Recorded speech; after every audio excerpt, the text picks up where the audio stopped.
from the CyberHub bunker and studio. You're tuning in to the CyberHub podcast, Tech Corner. And now, join me in welcoming your host and CISO, James Azar. So here we are, folks, another awesome Tech Corner with a legendary guest, the one, the only Juan Rodriguez. He's the founder and CTO over at my friends at Whistic, who I'm taking the Excel challenge with. I've been Excel free on vendor risk management forms now for about 47 days. So I'm very ecstatic about the fact that I haven't had to open an Excel document for vendor risk management in that long. James, I have to call out.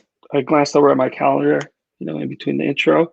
We really missed an opportunity by one day. Cinco de Mayo. This could have been a special. Could have had some like virtual, sombreros. Hats, sombreros. Yeah. Sorry. But today is May 4th, and so may the 4th be with you. This is true. It's like the first 3 days of May should just be a holiday.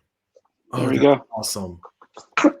See, that's awesome. All my Star Wars gears is upstairs, and I've never brought it down to my studio because I won't do a Gary Hayslip. Like, I don't know if you've ever seen Gary Hayslip's office, but the guy's just filled with Star Wars. I'm more of an aviation guy, so I love like planes. Yeah. And it's resonated with me. I had a high school teacher, our U.S. history teacher in high school. He had the most awesome name in the history of awesome names for teachers. Richard Lust, a.k.a. Dick Lust. That's what everyone called him. I'm kidding you not. Can't make that up. That isn't 100% true, 100% true. But he had fighter jets from all these different generations hung on the ceiling of the classroom. And he goes, U.S. history is boring, but I'll let you know right now, if you fall asleep in my class, one of those planes is going to hit you in the back of the head. Never fell asleep in his class. I like that teacher already. Right? Never fell asleep in his class. And he was probably one of the most influential teachers in my high school career. That man loved this country. And he passed away a few years ago, and it was a sad day. For a lot of us who went through his class, because he was awesome. But today we're going to talk a little bit on Tech Corner, folks. So if you have not subscribed, please make sure to subscribe right now. Follow us. If you're watching us on YouTube, subscribe, turn on the notification bell. If you're listening on your favorite podcast listening platform, please subscribe, give us a 5-star rating. Make sure to check out Whistic and take the Excel challenge with me. The link is going to be also below in the show notes for this specific podcast, especially if you're listening, you'll see it on YouTube. If you're on social media and you're watching us through like LinkedIn, Facebook, you won't be able to see it. You'll need to go to our YouTube page or our audio podcast page to get access to it. So Juan, I really kind of wanted to start today's Tech Corner a little different. I kind of wanted to start it kind of like how I do my CISO Talk podcast, which is what was your journey like to get into tech? And what was that path like, and how long did it take you, and when did you decide that you wanted to be in tech? Well, it was a bumpy path. Let me even excuse me. Let me put it in perspective. The other day I was in Pennsylvania. I was in Pittsburgh Airport, and I walk into the airport. Get through security. I look to my left, and there's this giant robot. I don't know if anyone's seen this statue, this giant robot. And I look over. And I'm just like, what in the world? So I actually worked on the blueprints for that statue. It was supposed to be a 6-month just art showpiece. And so I thought it was long gone, and there it was. And I was able to show it to my son, like, hey, before I was in technology, I was doing mechanical design, doing blueprints, just trying to get by. I was going to college at the time. I had 2 jobs, sometimes 3. So, my voyage is not the same as most people. So I was doing that, I decided to work full time because I had my son, put myself through college doing that, the blueprints. I would design, I know how to draw, so I would design things for people as well. But eventually I did graduate college, computer science. That's actually a funny story. How I ended up in computer science. So I was originally obviously in mechanical. So I was thinking of doing mechanical engineering, and but the school that was closest to my job at the time didn't have mechanical engineering. I love computers. So I was like, let me give it a semester and see how it goes. And man, I absolutely loved it. You can't get me off a computer, right? Just fell in love with it.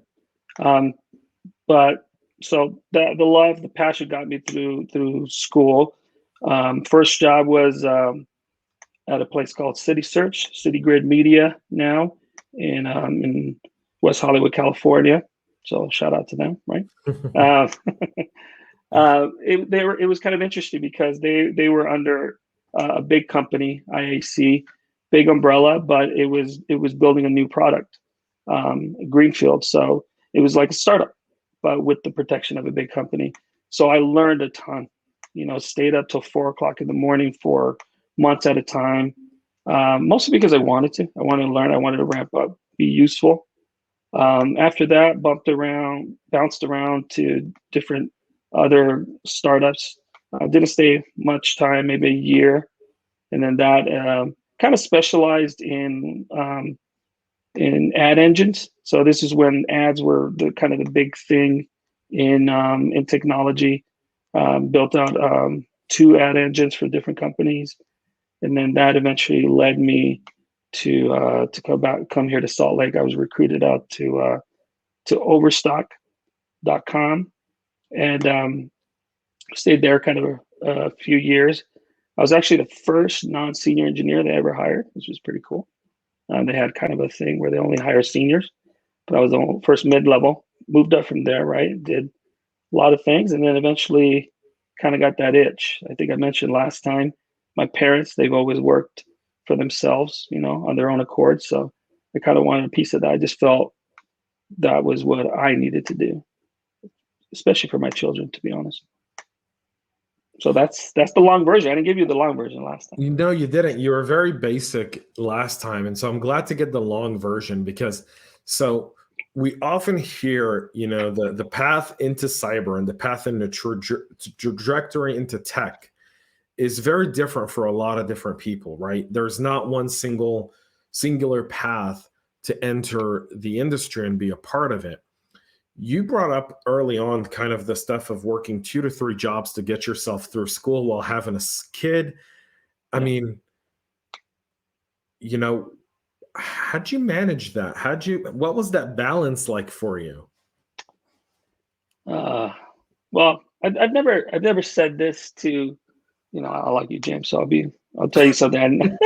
I think I've only told maybe my son this, but to be honest with you, it was just about just kind of letting it out. I literally would go to my car. I'd be stressed out of my mind. I'd scream at the top of my lungs, and all right, it's go time. So that's how I managed it. So here's a very interesting kind of cross-cultural lesson. So the very Orthodox Jews do something very similar, only in the woods. So if you ever go into like the woods in Israel, you may randomly hear people screaming, and you may think someone's getting murdered, but they're not. The very religious Orthodox Jews will go into the woods and just be alone with God. And they'll scream off the top of their lungs all of their worries, all of their things. And they believe that by spending that time, you kind of manage the stress of everyday life, which to me is a very fascinating concept. I'm not a screamer. I'm a boxer. So I have a boxing bag just outside my studio. And when I'm just super stressed out, I hit it. And I mean, I hit it hard. There are holes in the wall because of how hard I've hit that bag. That's interesting. Similar. Before I do any kind of talk or anything, I shadow box. Yeah. I used to do push-ups, because I used to do speech class and things like that. Not so good with the push-ups anymore. Yeah, I had switched to shadow boxing. So someone asked me if I wanted to go on a jog, and I just broke down laughing. I'm like, yeah, I don't do running anymore, man. I don't. I may ride a bike, but I like the scooters. They're like, but you don't do any workout on the scooter. I was like, it works your core. If you ever tried to stand on something that's 6 inches wide, that's like standing on a ballet pole, man. That's core. Yeah, I'm doing a 62-mile ride this weekend, so wish me luck. Good luck, man. So you actually bike on weekends? I've started to again, yeah. Just get a little healthy, you know. So 62 miles, that's what, like 5-6 hours? Yeah, especially at my pace. A lot of people do it in 4. Let's put it that way. Do you do the whole Will Ferrell thing where you're on your bike and you're eating a burger and you're biking? Or Oh, I wish. I'm too tired to reach for a burger. That's awesome. Looking at kind of you getting the itch to start a company, a lot of people always have an itch to be their own boss. Very few successfully do it. Very few take a company. Now you guys are 70, 80 people at Whistic? Something like that. Right? Yeah. And everyone is unbelievably smart. And by the way, I think you guys have a thing with hiring Johns and Toms, right? Like there's a bunch of Johns and Toms in the company. Yeah. Like if someone wants to work at Whistic, just change your name to John, and that pretty much guarantees them getting hired. Or a variant of it. Juan is a John, it's in Spanish. So talk a little bit about that itch and that drive to start your own company, and kind of what's the most monumental moment for you in Whistic's, short history? Yeah, I think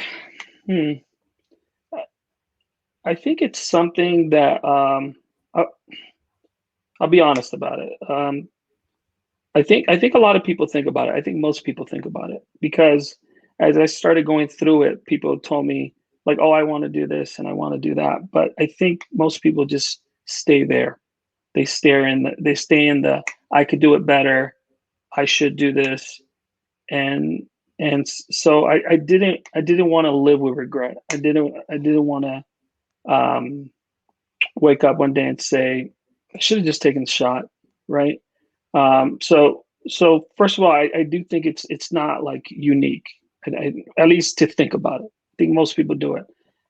Anytime someone has a bad meeting, they're like, I would never do this to my employees if I work for them, right? The difference is I actually wrote it down. I have what I call my little black book. I literally have things I've written down that I liked or disliked as I worked in the industry. Like it just literally stated out, and I go back and review it, and I say, am I treating my people this way? Are our meetings this way? Just ideas, things like that. So that's kind of where Whistic came from as far as motivation. From a product, obviously, I mean, we talked about it last time. I felt the pain, so it was kind of a simple transition in that regard. And then also, I think kind of my lifestyle kind of helped it along. I mentioned the 2-3 jobs sometimes going through college. Like I'm a fan of the grind. That's just who I am. It's never going to change. So,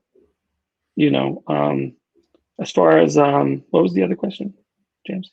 No, that's you got me going introspective here, man. I want to. Well, I'll tell you I'll tell you 2 things that I like to do. And very often, everyone wants to talk technology, and we'll get to that in just a little bit.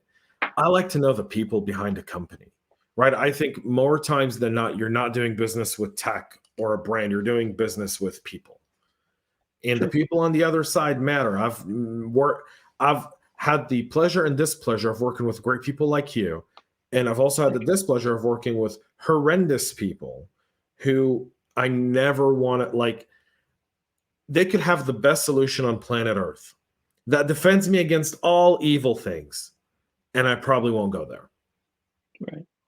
Right. But my second question was, what was that one monumentous moment for you that kind of helped you solidify the fact that you took a risk and the risk paid off? Was it the first customer? Was it the MVP? What moment made it for you where you kind of, instead of sitting in your car and screaming, you may have sat in your car and you're like, I can't believe that just happened? Boy, the monumental moment where I knew. It was probably, well, the logo's on the website, so I could say it. There's some companies I can't speak about. It's probably when we signed Airbnb. I knew it was real at that point. I mean, it was a decent sized contract, massive company.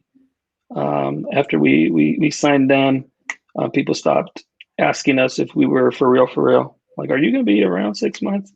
Like, I think that was it. Yeah, That was the moment, right? that was the moment. Yeah. Yeah, there's always that moment in startup life where you get that first big logo, as people like to call them. And but with Airbnb, you, myself, and Nate are going to be doing a webinar towards the end of this month, into May. You folks should definitely go sign up for it, and we're going to really have kind of that conversation a little bit. And I think people are going to really tune into that. Nate's a great guy. Yeah, Good guy. I hear. I haven't had the pleasure of meeting him yet, but I'm sure we'll be able to kick around the ball a little bit and have a good time. So, let's switch a little bit and talk for a little bit around the software side. So you started in engineering, and obviously the last, what are we now, 6 months, right, from December to May. SolarWinds happened December 7th, I believe. So we're just a few days shy of the 6-month anniversary of what could have been the most sophisticated cyber attack in modern history. And that attack was around what I've been screaming off the top of my lungs of the largest hill on the planet Earth, which is secure your DevOps, because your foundation is everything. And if your foundation is not guarded correctly, well, then the whole tower falls. Lo and behold, we saw that with SolarWinds. We saw that with Microsoft Exchange, now CodeCov. And you are the kind of guy who started with some of the challenges. So you are going to be able to give us here a very unique perspective, I think. So talk a little bit about, why is security such a challenge in the DevOps process right now, in your opinion?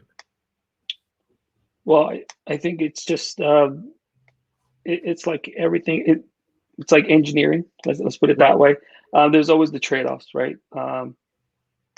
There's a million ways to build it, and there's a million ways to build it right. Like, that's part of the problem. That's it's also the good part, right? It's like you could build a lot of things, a lot of variety, but there's no one way to build it. People always use bridges as an example for engineering, but it's like even bridges are kind of figured out, or you would think by now. So I think it's just all the different components you could bring into all the ways you could do it. Do I build on-prem? Do I build on my local cloud? Do I do hybrid cloud? Do I just outsource it, to a SaaS software? Do I trust that company that I've now outsourced to? So you have all these layers in between. And then on top of that, you have libraries, you have open source, you have outsourcing. I mean, I could go on and on. Like, that's why it's hard. So great point. You brought up all the stuff, which leads me to my next question. You guys do vendor risk management, and we ask all these great questions. And, as someone who does that daily, one of my biggest concerns as a CISO is the software supply chain part of it. Do you think we're going to see a trend towards software inventory going in the vendor risk management portal, as these threats increase? Yeah, I think we're already seeing it. Quite frankly, from our perspective, we're already integrating with systems, with the procurement systems, right? People want to know not just who they have in their inventory, but they want to cross-reference that with the security side of things. So you'll start seeing that more and more. I mean, it's helping Whistic as a business, that's for sure. We get a lot of calls regarding that. Honestly, we get calls from people that aren't even in security now, that are interested in this, right? They just kind of know that they have a problem. They might not even have a CISO, but they know they have a problem.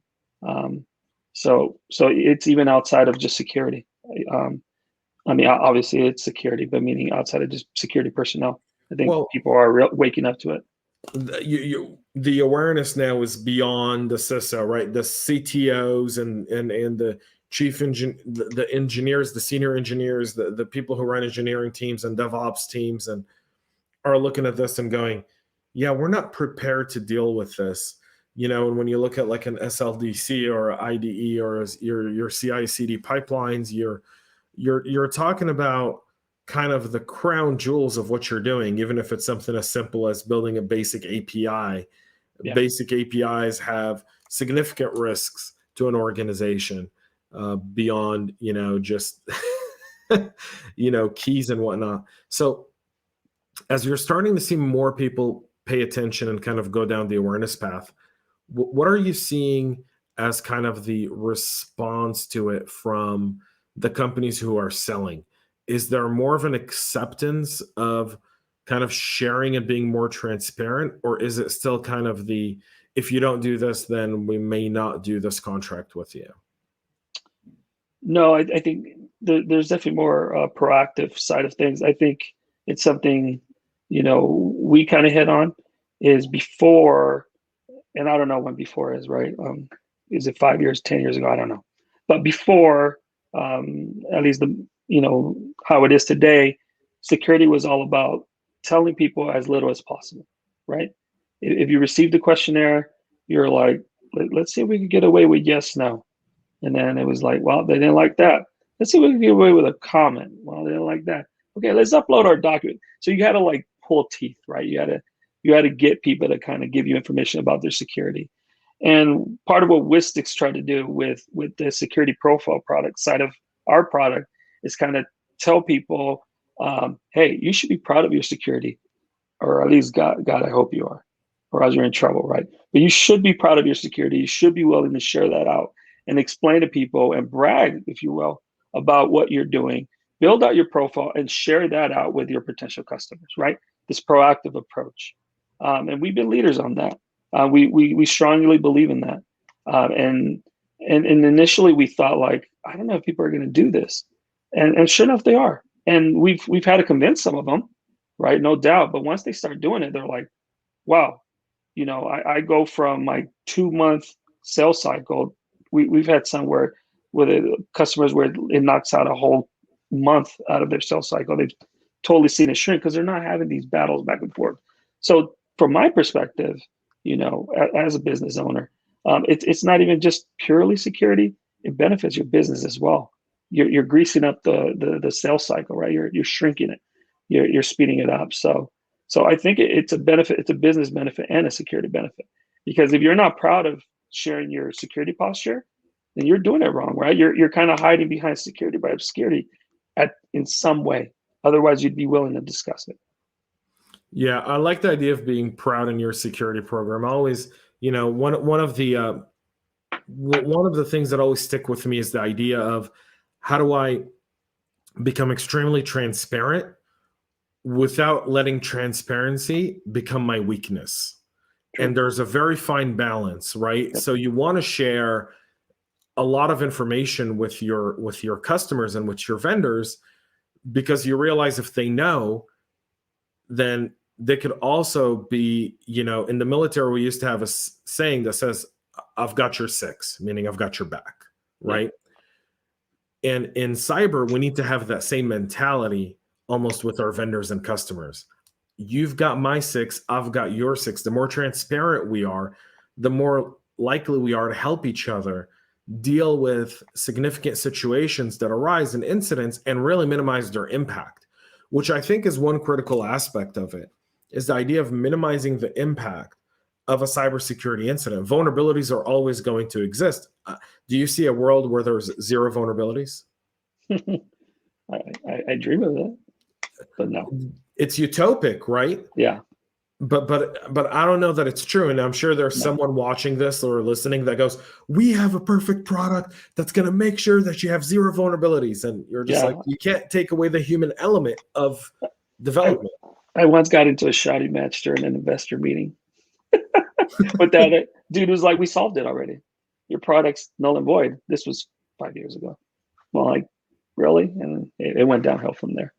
Because I know technology. I was like, you can't do that. And I know people, right? Like, whatever. But I've been there. Yeah. So we might have someone who's going to write you and I both a message that says, I envision a world with zero vulnerabilities. Here's my product. Here's why I'm the greatest. Here's why everyone should use me and pay me a lot of money. But at the same time, there's a level of, I want to say, approach to how we do security, and kind of the concept of transparency to me is really important. How do you see vendor risk management programs becoming more and more transparent over the next, 2 to 3 years from a software perspective, but also from a vulnerability management perspective?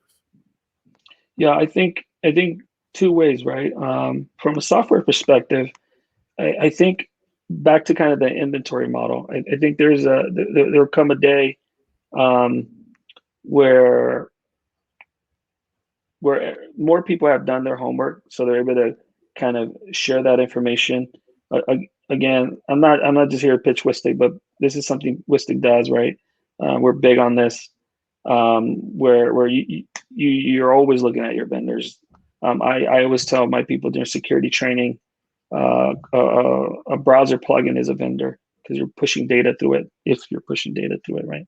That kind of thing. And I think people will take it more and more seriously, and that will lift all boats, as you will. People will see, these open source developers will see that people are taking security seriously, so they'll do it as well.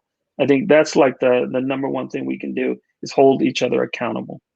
And then from a vulnerability perspective, I think,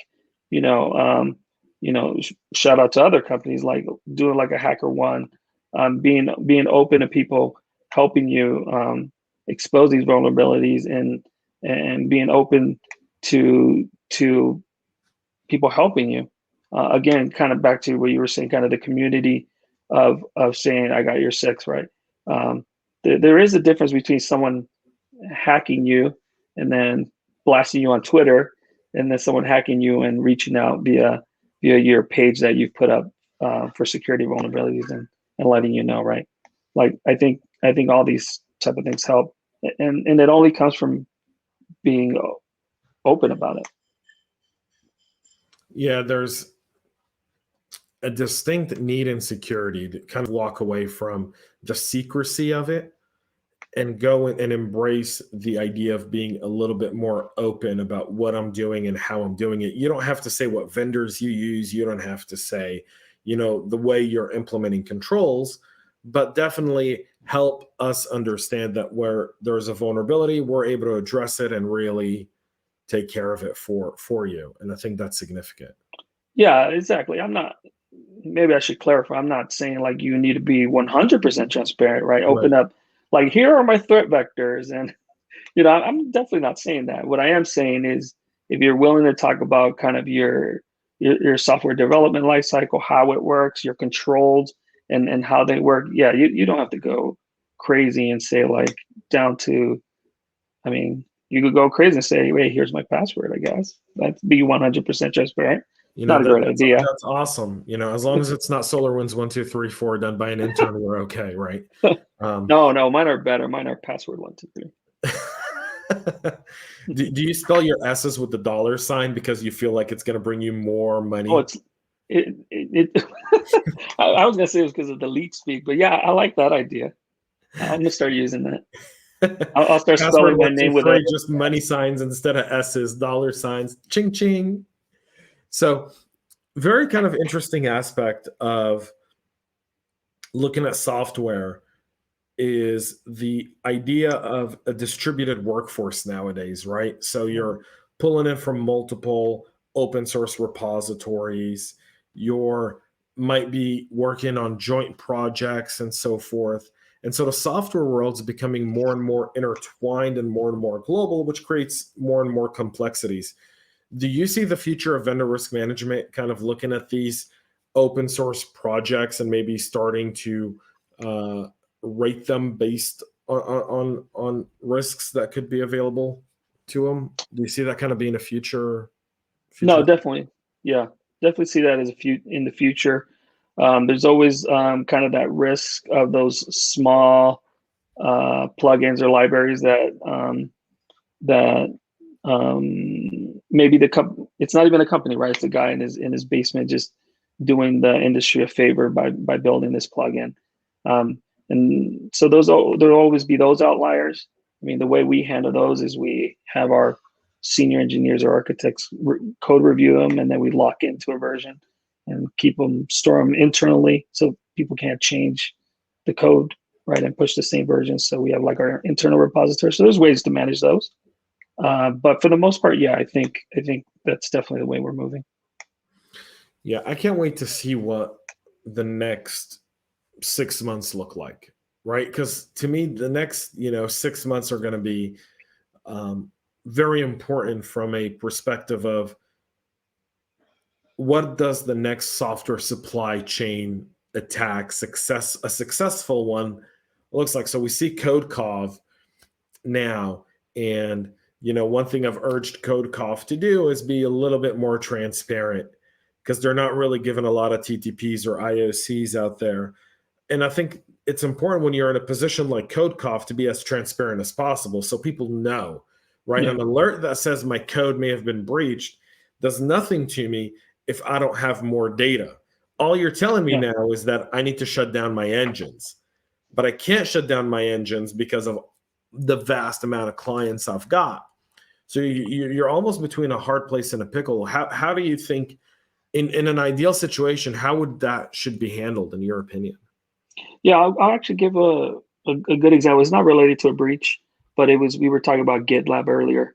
Right. And I was talking about how I stuck around during when they were down for I think 4 days. And part of that was kind of that openness that I believe it was the CTO showed.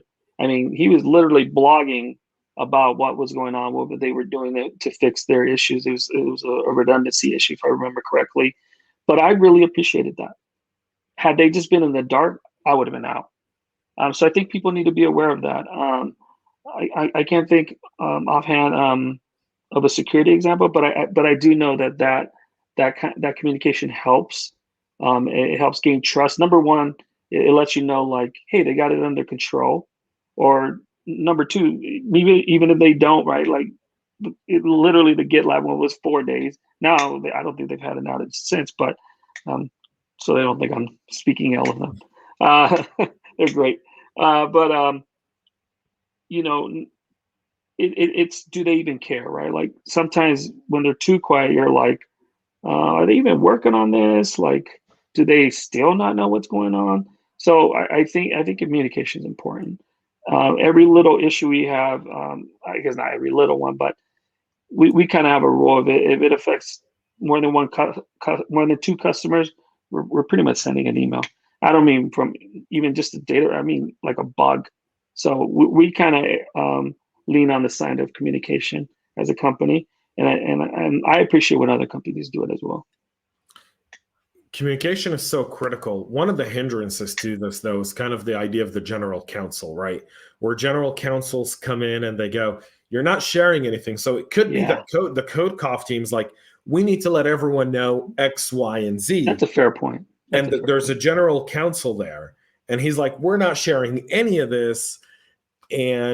Or you get the generic message. Yeah, we're going to put out the generic message that was used by every company that's had a stock dip for a year or two because of that lack of trust that was, earned. Whereas in, the Microsoft case or the GitLab case, like you bring up, they didn't have that issue. GitLab's a private company. They're not public yet. But Microsoft, as an example with Exchange, their stock price reached a 52-week high last month. So one could argue in the middle of one of the most sophisticated, 0-day vulnerabilities ever, Microsoft stock went up when it impacted 70% of their customers.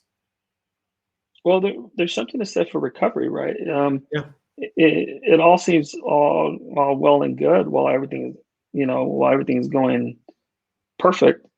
There is something to be said for how a company recovers and reacts to an incident, because we're all going to have some kind of issue. Again, maybe a security one or maybe an outage. It's how you respond to it. I think it says a lot about a company and their culture. It does. It absolutely does. You think you've nailed it on the head at this point. It's all about that culture. Talk about your kind of, as we near the end of our interview, I want to ask you something. What is the perfect security culture for you? Oh, perfect security culture.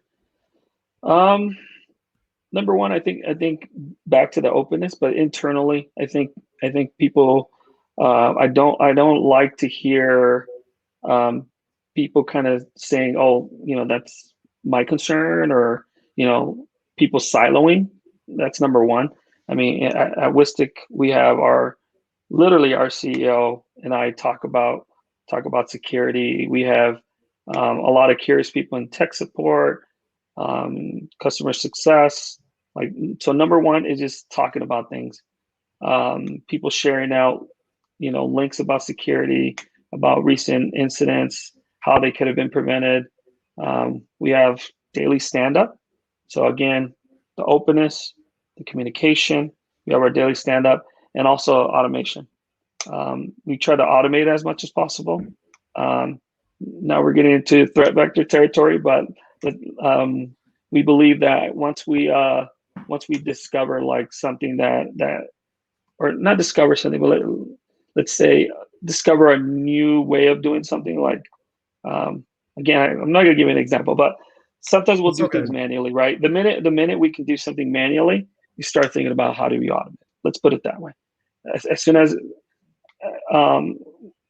so we're very quick to do that. I'm big for engineering perspective and security. It's do it manually, verify it works, automate it, and then continue and just endlessly just try to improve. And also one of our values is voracious learning. It's about being humble. Stay humble, right? Some people say stay hungry. I agree with that, but also stay humble while you're at it, because the minute you think you know it all, right? Being in the security space, you start believing you know it all, you're in trouble. So stay humble as well. Yeah, don't beat your chest, and don't go on a tweet storm. Oh yeah, picking. I once told our the CEO, I said, if you ever go on some social media and say how great our security is and that no one can beat it, that I'll quit that same day. I just don't believe in that. I've seen it where they're people just, like you said, thumping their chest. I'm like, nah, I don't believe in that. Yeah, there's a story of a security company back, I think in 2014 or 13, where the CEO came out and said, we have unpenetratable cyber security. And then the day he was supposed to give their quarterly results, their entire company went under cyber attack. Of course they did. So yeah, it's don't do that. Yeah, definitely don't do that. Kind of stay humble, stay hungry, understand that you never know enough. Even if you think you do, you don't. Yeah. I'm a big believer in that, by the way, Juan. I'm a big believer in you could be the smartest guy in the room. Doesn't mean that you know everything. It means that you're smart. Maybe you're able to comprehend things pretty quickly. Doesn't mean you know everything. Yeah, there's wisdom, right? That's where wisdom comes in. Yeah. They're smart, and then there's some people just live through it or whatever. They have experiences, and you might be smart in your space. I don't go into the marketing people and tell them what to do. They kind of tell me what to do. Yeah, they more give you orders. Yeah, you've got a good team though. John and Tom and the other John is very very good team of people who are hardworking. And the one thing I've always learned about marketing people in cyber is there are people who come in and think they know security and then use a bunch of buzzwords. Right. And then there's a bunch of people who come in and go, how do I create value? Think your team knows how to create value. Yeah. That's, the Excel challenge, which was born out of a webinar with Gray and Nick and Chris Roberts, has now become something where my entire team looks at it and goes, this is really, really awesome, because they're all part of it now. They're all kind of walking away from it, walking away from using Excels. Yeah, there's real value there. It's Excel's nice for certain things, but it's it's back to automation. Like I was saying, just do something, do it well, automate it. I mean, so let's be honest. For the people that aren't even at the point of Excel, at least get there, and then get to automating it, right? So Yeah. So for anyone that's not even doing that, you should at least do that. Well, start automating rather than going the Excel route. I think That's fair. It's almost like someone saying, I've never used email, so I'm going to start writing letters and using USPS and then move to email. No, That's fair. That's a fair point. It's easy enough. It's where you easy can just enough. Go straight to the automation. Go straight to the automation piece. I think automation also is able to give you a little bit more. One thing I've noticed with automation and some of the ways I've started to automate things is I'm able to see data better. So Excels make it very hard for you to see data. You're skimming through kind of like a machine learning engine, right? Like trying to find things that stand out. Like you're looking for that AWS thing on there, right? Like, or the Azure or the Google Cloud.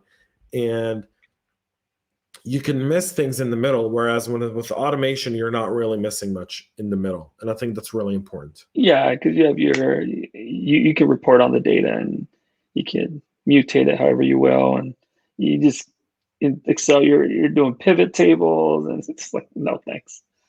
Yeah, Microsoft has done an amazing job of really capturing the Office marketplace, right? With Word and Excel and PowerPoint and all that other stuff.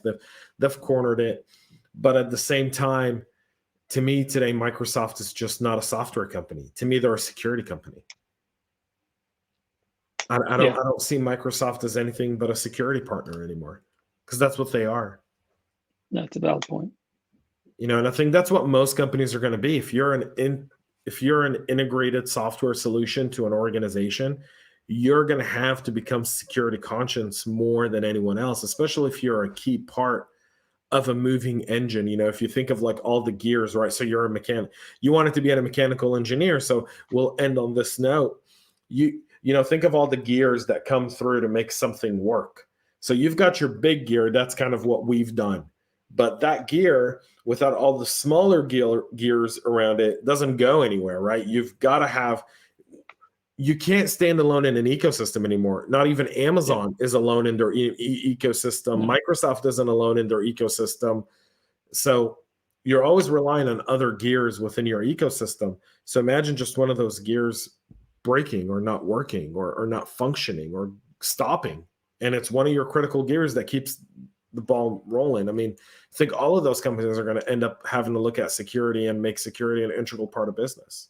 Yeah, I mean, the day will come, if it isn't here already, quite frankly.